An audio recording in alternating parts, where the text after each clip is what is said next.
Hello good morning Jaya TV நேயர்களுக்கு வணக்கம். சுவையும் ஆரோக்கியமும் நிறைந்த கமகம சமையல்ல இன்னைக்கு நம்ம பார்க்க போகிறது ஆம்லேட் குழம்பு.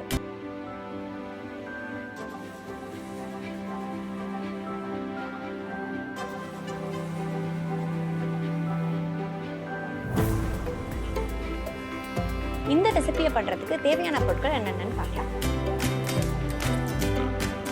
ஆம்லேட் குழம்பு செய்ய தேவையான பொருட்கள்: முட்டை 2, வெங்காயம் 1, தக்காளி 1, பச்சை மிளகாய் 2, பூண்டு 5 பல், கருவேப்பிலை சிறிதளவு, மஞ்சள் தூள் 1/4 டீஸ்பூன், மிளகாய் தூள் 1 டீஸ்பூன், மிளகு பொடி 1 டீஸ்பூன், கறி masala 1 teaspoon, chilli flakes 1 teaspoon, தேங்காய் பால் 1 கப், உப்பு தேவையான அளவு, எண்ணெய் தேவையான அளவு. தேவையான பொருட்கள் என்னென்னு பார்த்துட்டோம். இப்போ நம்ம இந்த ரெசிபி எப்படி பண்ணுறதுன்னு பார்க்கலாம். இதுக்கு நம்ம அடுப்பு ஆன் பண்ணி ஒரு பேன் வச்சுருக்கோம்.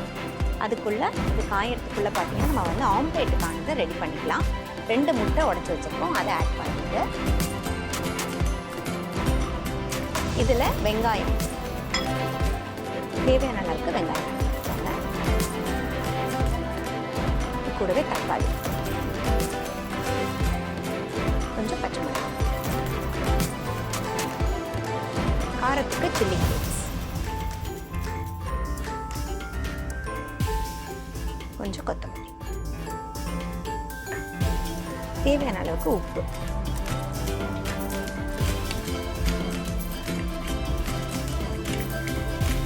நல்லா மிக்ஸ் பண்ணிக்கோங்க.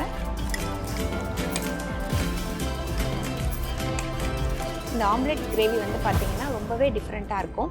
ஸோ உங்களுக்கு நிறைய ஸ்டியூஸ் எல்லாம் சாப்பிட்ருப்பீங்க, அந்த ஒரு ஃபீல் தான் கொடுக்கும். இது ஆக்சுவலி ரொம்ப டேஸ்டியாக இருக்கும். நீங்கள் ட்ரை பண்ணி பார்த்தா தான் இது எப்படி இருக்குன்னு உங்களுக்கு தெரியும்.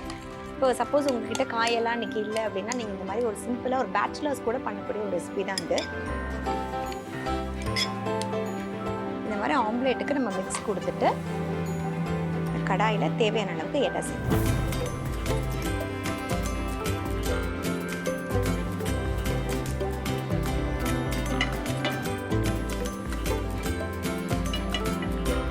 பேனில் இருக்க இப்போ எண்ணெய் நல்லா காஞ்சிடுச்சு. சிம் பண்ணிவிட்டு இதை அப்படியே நல்லா நம்ம பேனில் ஆட் பண்ணிக்கலாம். அப்படியே சுற்றி ஊற்றிடுங்க.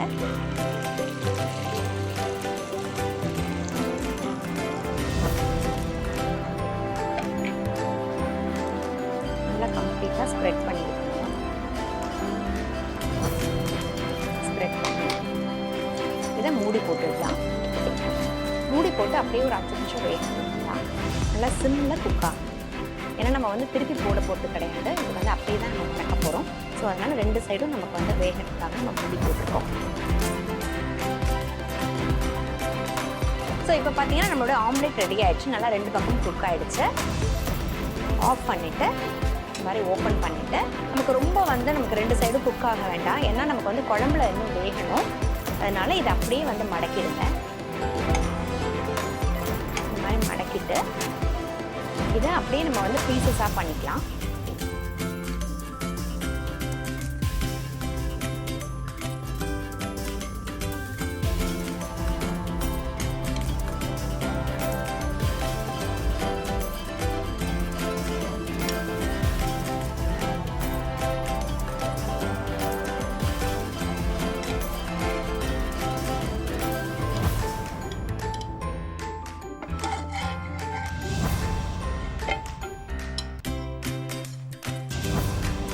இப்போ நம்மளுடைய ஆம்லேட் ரெடியாக இருக்குது. இப்போ இதுக்கான கிரேவியை நம்ம ரெடி பண்ண போகிறோம்.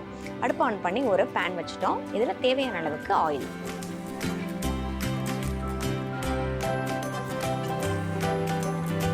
இப்போ கருவேப்பிலை சேர்த்து தாளிச்சுக்கலாம்.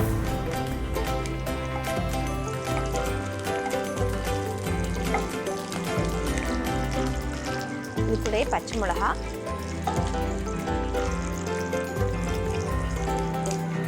நல்லா பொடியாக நறுக்கியிருக்க பூண்டு,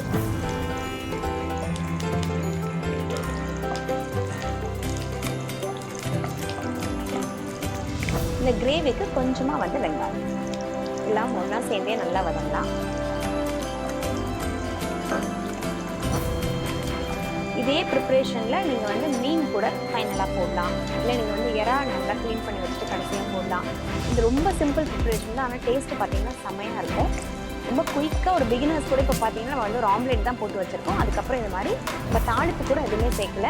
இப்போ வந்து பார்த்திங்கன்னா நம்ம யூஸ்வலாகவே வெங்காயம்லாம் நல்லா வதக்கும் ப்ரௌன் ஆகிற அளவுக்கு, அந்த அளவுக்குலாம் நமக்கு வதங்கவே தேவை கிடையாது. ஜஸ்ட் இந்த மாதிரி பொன்னிறமாக வந்தால் போதும். இப்போ இதில் மசாலாஸ் எல்லாம் ஆட் பண்ணிக்கலாம். கறி மசாலா, ஃப்ளேவருக்காக கறி மசாலா ஆட் பண்ணுறோம் 1 டீஸ்பூன். நம்ம காரத்துக்கு பெப்பர், கொஞ்சம் மஞ்சள், உப்பு, இந்த கிரேவிக்கு தேவையான அளவுக்கு உப்பு.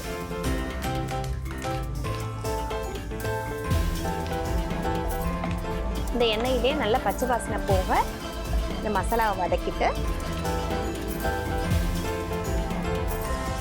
தேவையான அளவுக்கு தண்ணி.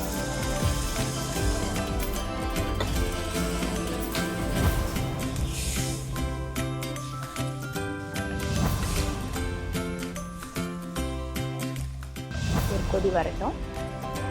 இப்போ இந்த கிரேவி பார்த்தீங்கன்னா நல்லா கொதிக்க ஆரம்பிச்சிருச்சு. இதில் நம்ம வச்சிருக்க தேங்காய் பால்,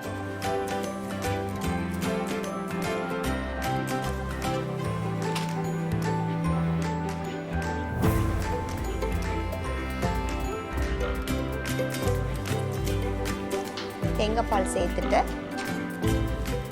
அதிலே இந்த ஆம்லேட்ஸை ஆட் பண்ணிக்கலாம்.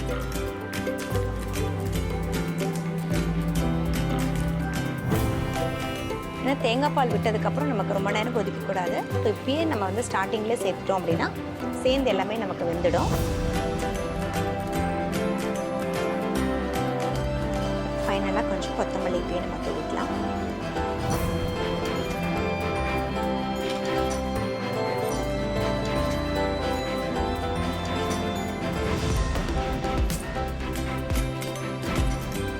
நல்லா எல்லா ஆம்லேட்ஸுமே நல்லா வந்து முழுகிற மாதிரி உள்ளே கொஞ்சம் ப்ரெஸ் பண்ணிக்கோங்க. இப்போ தான் அந்த மசாலா எல்லாமே உள்ளே சேரும்.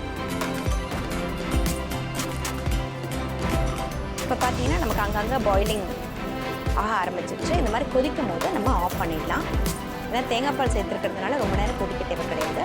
இந்த மாதிரி அங்கங்கே கொதி வரும்போது ஆஃப் பண்ணிவிட்டு நம்ம இப்போ கிரேவியை சர்வ் பண்ணிடலாம்.